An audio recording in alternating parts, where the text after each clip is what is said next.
Please be reminded that the PGCPS administrative procedures regarding appropriate use of technology, social media, and email continue to apply to our online instruction. In addition, this session may not be recorded without the instructor's consent. A description of the applicable procedures is provided online in the Students' Rights and Responsibilities Handbooks. Thank you for your cooperation. Hello, it's Miss Welsh from Templeton Elementary School with the fourth installment of PGCPS TV, Grades 1 through 2, Art. Today, I would like our focus to be on weaving. Do you know what weaving is? I bet you do know what it is. Let's look at some examples. Here are some basic weaving examples. The last one on the right is an example of how you can apply what you know to something to make it a little more different. Here are some examples of a basket being woven. This is also how to take a simple step and applying them to make something different. Take a few moments to look around the room or your home to see if you can find anything that has been woven. When I did this, the things I found were clothing, rug, curtains, a basket, my dog's collar. What were some of the things you found? There are tons of things out there that are woven. Did you know that hair can be woven? When people say their hair has been woven or weaved, it is when someone takes more hair and braids it into their existing hair. It makes the person's hair look fuller or longer. It can have different styles as well. Let's learn some vocabulary about weaving. A loom is a frame used for weaving fabric. Here is a picture of a loom. The warp is the strong, tight threads that are stretched onto a loom for weaving. It goes vertically or up and down. The weft is the fibers that are woven into the warp to create a fabric. It goes horizontally or left and right. Let's start with a basic weave. I will be using two different colors of paper so you understand what warp and weft are. We do not need a loom. I will also need a pencil, glue, and scissors. Remember, ask adult permission before you use materials and ask for help if you need it. Okay, I'm going to show you how to do the basic weave pattern using two different colors of paper. I chose red and blue so that you know two parts that we're working with today are weft and warp.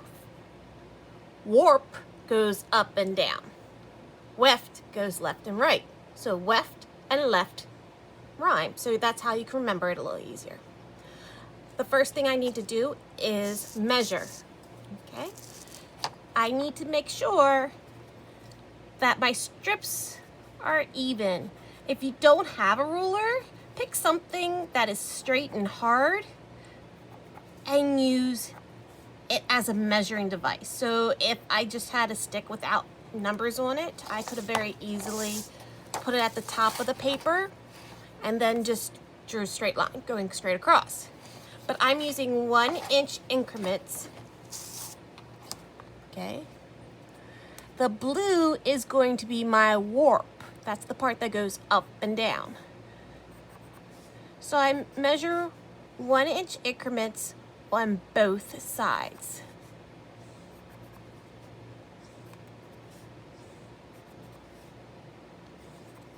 Okay. Now I'm going to draw the connecting lines, matching the first line with the first line measurement on the other side. And I'm just going to keep going straight across. I'm using a really heavy pencil so that you guys can see where the lines are. But remember, if you're doing this at home, don't press really hard with your pencil because you don't want that pencil to show up. Okay?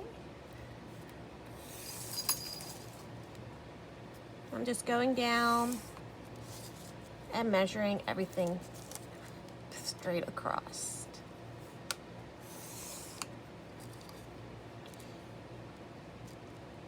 Okay, and since this is my warp that's going to be going up and down, I'm going to do something a little bit extra here.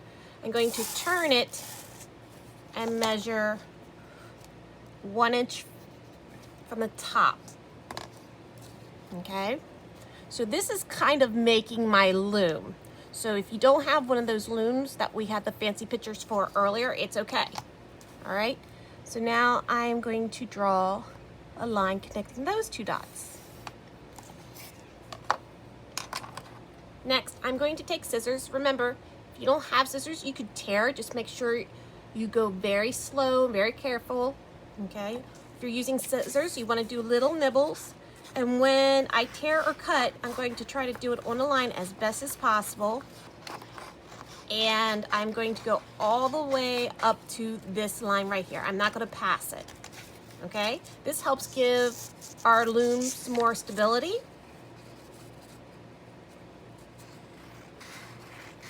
So these strips that I'm making right now are going to become our warp.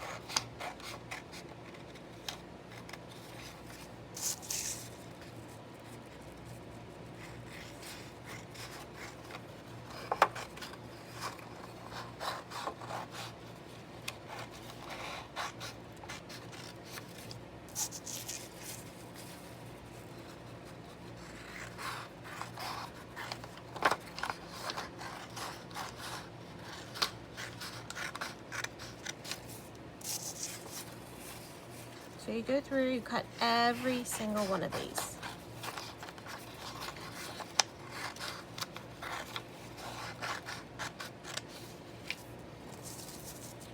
And I'm going straight up to that line.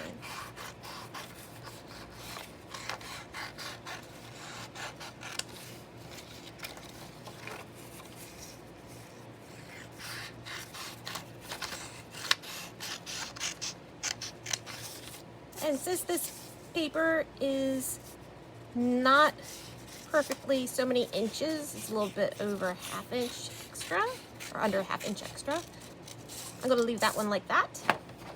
Okay, now I need to go to my other color paper and cut out all the strips all the way. Okay, so I want this part to be loose.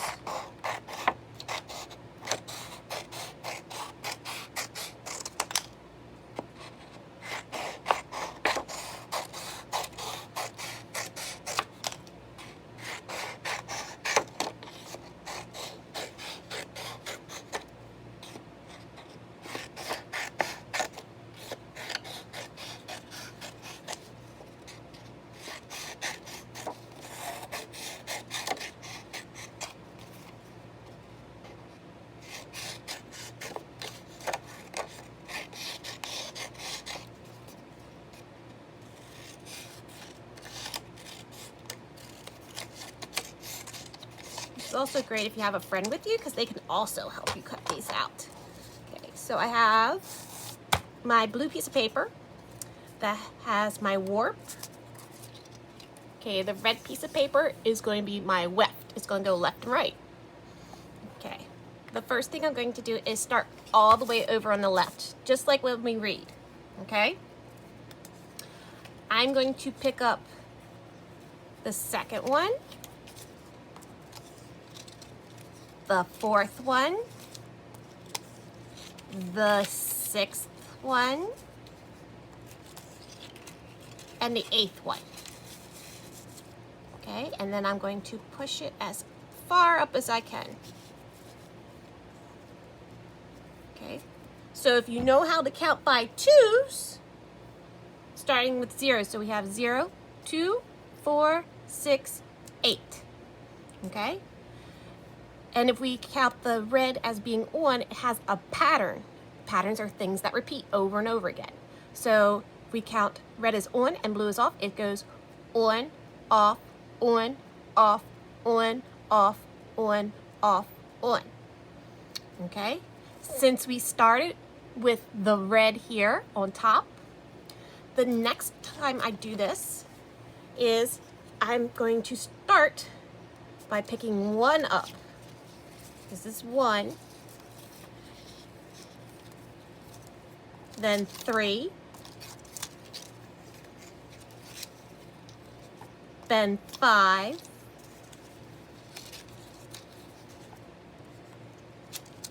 then 7, then 9. Okay, and then I'm going to take the red and push it all the way up. I'm also going to pull it so I don't see any extra over on the side, the left-hand side. Okay, push, push, push, push, push. Okay, so it's making a checkerboard pattern. Okay, since I did on here and it's off here, we need to count by 2s again and pick up the second one, the 4th one, the 6th one, and the 8th one. And I'm going to slide it all the way over till it's just meeting that part right there. And then I'm going to push, push, push, push, push, push, push, so that it's nice and stacked evenly. Okay? So if it went on, off, on, what would our next row be?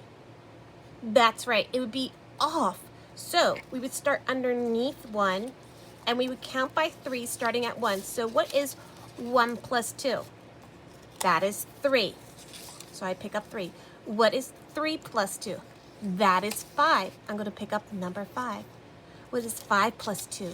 That is 7. Pick up and go underneath 7. 7 plus 2 is 9. And that will be my last one. Okay, pull, pull, pull, pull. Okay, push, push, push, push. Okay. And I'm going to keep repeating this until I have finished using all my red strips up.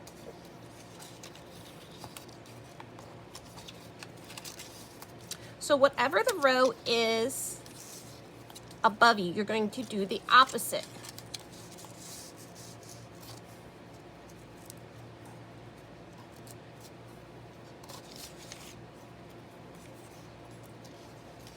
See how I'm now doing the opposite of what's above it.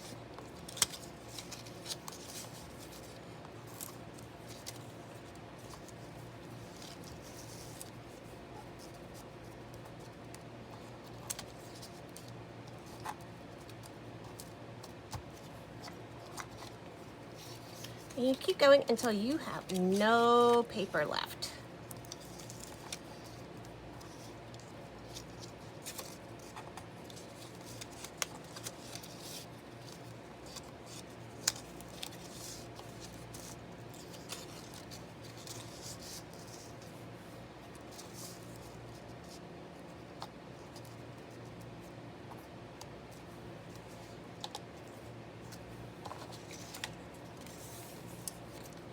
I have 2 more strips.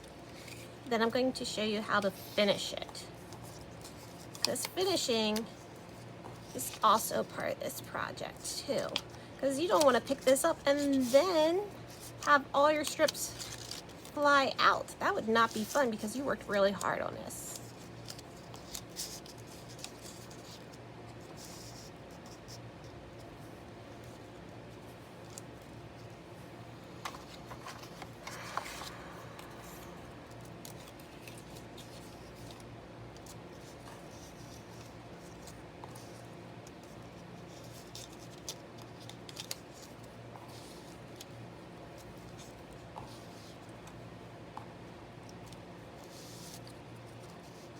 Okay, and this is my last one because that's that skinny strip. Okay, so the first thing I'm going to do is I need to use glue. Okay, you can use tape. Okay, I opened it up. I should be able to hear it and feel it against my face. I'm going to put a little dot of glue down there underneath every red edge. Okay, might have to hold it for a couple seconds.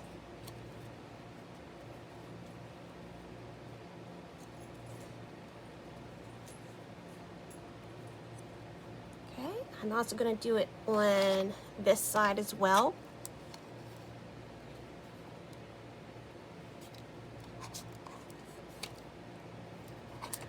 But I'm only doing it right now to the ones that are on top. That's okay. That's fine. Cool. We want to do that way, okay? Not doing the ones that are underneath yet. Okay, so I'm going to flip it over, and you see how we left that part like that? This is where this becomes important, okay? I want you to look at how this is set up, okay? Now we have this part that is like that. If you want to keep it that way, that is fine, or you can fold it and make the front part your regular part. But I like how this looks right now. So I will go through and finish gluing what my new top red strips are.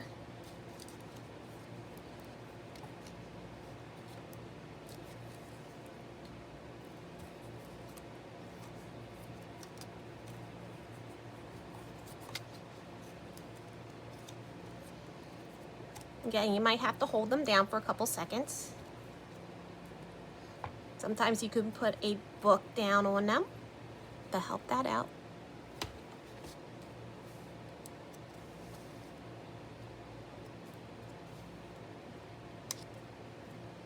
All right. Since I like this side best, I'm going to flip it over again.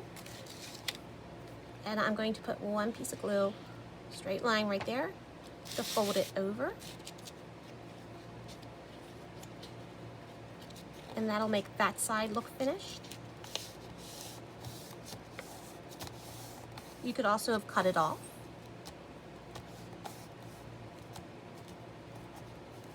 Okay. Then you're going to take these sides and glue them down again.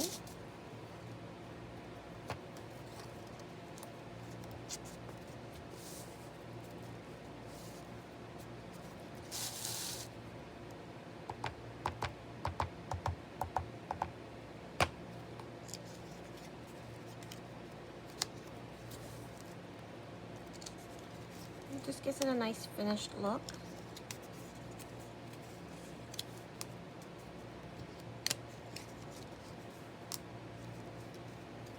Unfortunately, it's being very humid today, so sometimes when you work with glue and it's really humid out, it doesn't like to dry very quickly. Okay.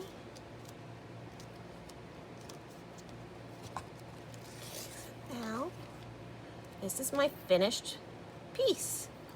It looks very nice, okay? I could even use this as a checkerboard if I wanted to play checkers or even chess if you know how to play chess, okay? I'm going to let this dry before I put it up. Some other ways you can do this is you can use magazine. You can use 2 pictures of a magazine, and it looks like one's going one way and one's going the other way. It makes it look really super duper cool. So that's one thing you can try.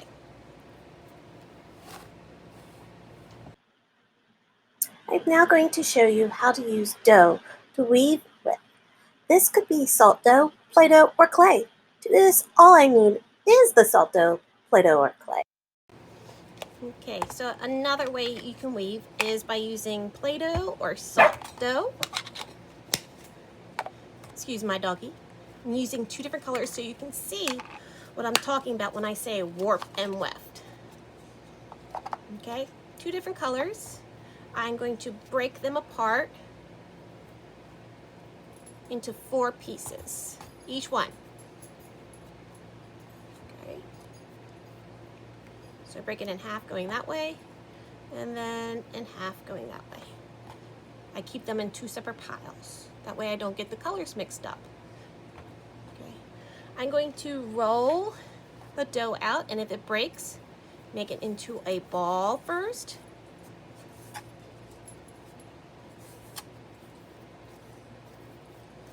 Sometimes you need to squish it a bit so you can do it into a ball. Okay, so there's my ball. I'm going to roll it out.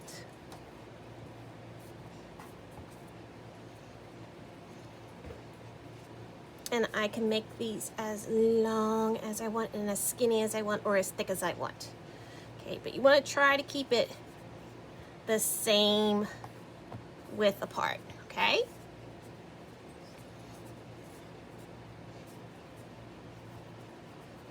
So if one part looks a little thicker, just press a little bit more, and there's one. Okay, I'm now going to go through and do all the rest of them. Okay, so I took one of the legs off because we need an odd number of spines. Okay, I'm going to pick the top one and attach my white piece of clay to it. So this is on top. I am going to lift it up and put it underneath. And then it's going to be on top of the next one. Okay, since I ran out of clay, I'm going to grab another piece of clay and squish it together to continue. On top, below, on top. Make it a little longer. I need to go below this one. Below, on top. Since it's on top here, it needs to be below. So we're going to keep going around, doing that alternating pattern on top and below until we're all out of the white clay or white dough. You could have easily done this with pipe cleaners or yarn. If you have some like willow trees in your neighborhood, don't pick the willow branches, but you know, if it's your tree, ask mom and dad or parent or adult if you can borrow some to make a project with it. And you're just going to keep going up and down, up and down, up and down. Round and round you go until there is no more white clay left. And I'm purposely keeping this a little loose. I'm not trying to do it too tight. And if it breaks like that, that's okay, because you just go squish it back together again. Okay, go underneath, above. Okay. I'm going to keep going and going.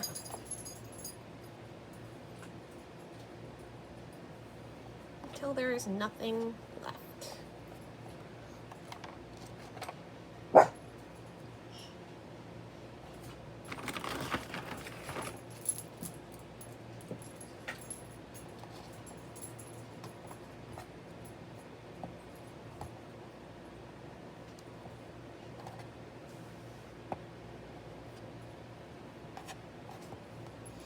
You could also have draped this over top of a bowl, so that way it has like already the bowl shape for you, and you would just let it dry like that to keep the bowl shape. Now, one thing I did forget to mention is if you're doing this, make sure you have something that the Play-Doh or clay will not stick to. Okay, that could be as simple as a piece of wax paper. Okay. Okay, I'm all done doing my above and belows, okay? But look, I got all these extra pieces. What are you going to do? Well, we are going to gently go through and round them up and pinch them off, okay? So what I do is, so you can see it better, since this one's below, I'm going to pinch it and roll it above. This one's above, so I'm going to pinch it and then roll the extra below. Okay, this one's below, so I'm going to pinch it and roll it above. This one's going to go below. This one's going to be pinched and go above. This one's going to be pinched and go below. Okay? Now I can squish it like this. And then if I had a bowl, I could put it like that to help form it some more and let it dry like that. Okay? Now, if you love your Play-Doh, like I love my Play-Doh, I'm going to undo it all and put them all the pieces back in the right colored container. Okay? Next, I will teach you how to use a cup to create a basket weave. I'll be using yarn, scissors, and a paper cup. The cup slots are our loom. Okay, I'm using a paper cup. I have a short paper cup. It's okay to use a bigger paper cup. It could be a plastic cup. Something that's disposable is going to work better than something you're going to use every day. And make sure you ask adult permission before doing this. Okay, I took scissors and I started cutting down to the base, but I did not cut past the base. Okay, so I'm keeping this as my bottom. So right now I have 1, 2, 3, 4. I need to have an odd number of these. So I need to make some more slits. 1, 2, 3, 4, 5. 5 would be good, okay? Even though this one is a little big, I think I'm going to add 2 more to make sure I have that odd number, and I'm gonna make sure to recount it. So 1, 2, 3, 4, 5, 6, 7, 8, 9. Let me count that again. 1, 2, 3, 4, 5, 6, 7. 7. See, I miscounted. It's always good to double count yourself, okay? This is now your warp, okay? And now we're going to use string, or you can use paper to make the weft. I have a lot of yarn. I also have a lot of paper. I think I'm going to use my yarn again because I have a lot of yarn. So the first thing I want to do, see I have this nice big roll of yarn, is to put my yarn so that it goes down. So see how it goes behind these two? All right, so I'm going to press it down and I'm going to make my knot. Okay, I'm going to make my knot so that it doesn't come off. Remember, I can always go back and trim it later. Okay, so now this one's in front. So I need to go behind the next one, in front of the next one. And we're just going to keep going in front and behind, in front and behind, till we come all the way back to that first one. Okay, so it's in front here. It's now going to be behind here. Okay, but before I go any further, I'm going to make sure I press it down on all the sides, because I wanted to go all the way down to the bottom. Okay, now I'm going to keep going in front, behind, in front, behind, in front, behind. Okay, and I'm just going to keep doing that until my whole cup is done. And this is kind of like baskets, okay, because you can buy baskets that have a finished bottom like this, and then the reeds become your warp going up and down, and then the weft becomes whatever else you're using. Okay, so I'm going to keep going and making sure it goes up and down, in and out with that rhythm pattern. Now, because I'm using this kind of yarn, it's thinner, so you might want to use a thicker kind of yarn. There's all sorts of yarns out there. And if you make a mistake, it's really easy to go back and fix, because you just undo it. All right, so I'm finishing up right now, going in front of and behind all the warp. So I can't go any further. So this is what the outside of it looks like, and this is what the inside of it looks like. It's pretty cool looking on the inside. Okay, so I'm gonna give myself some more string, and I'm gonna cut it off. And I am going to tie it off with a knot. Remember, I said if you need help, get an adult to help you.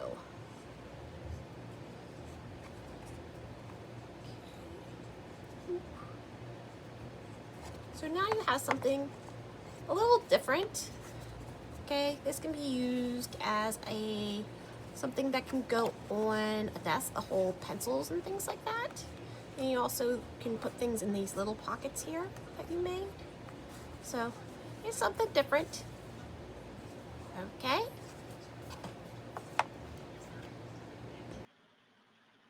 Remember to try different materials, to ask an adult first. The more practice you get, the more different items you can create. If you ask for adult permission and go to YouTube, you can find out how to weave pretty much anything. You can make gifts for people with your weaving. Take a photo and send it to a loved one or a teacher you miss especially. Share it online and show others in your home. Don't forget to check out and subscribe to my YouTube channel, Ms. Welsh at TES, for more ideas and practice items for all ages. Until I see you again, this is Miss Welsh telling you to keep being creative. Have a wonderful day.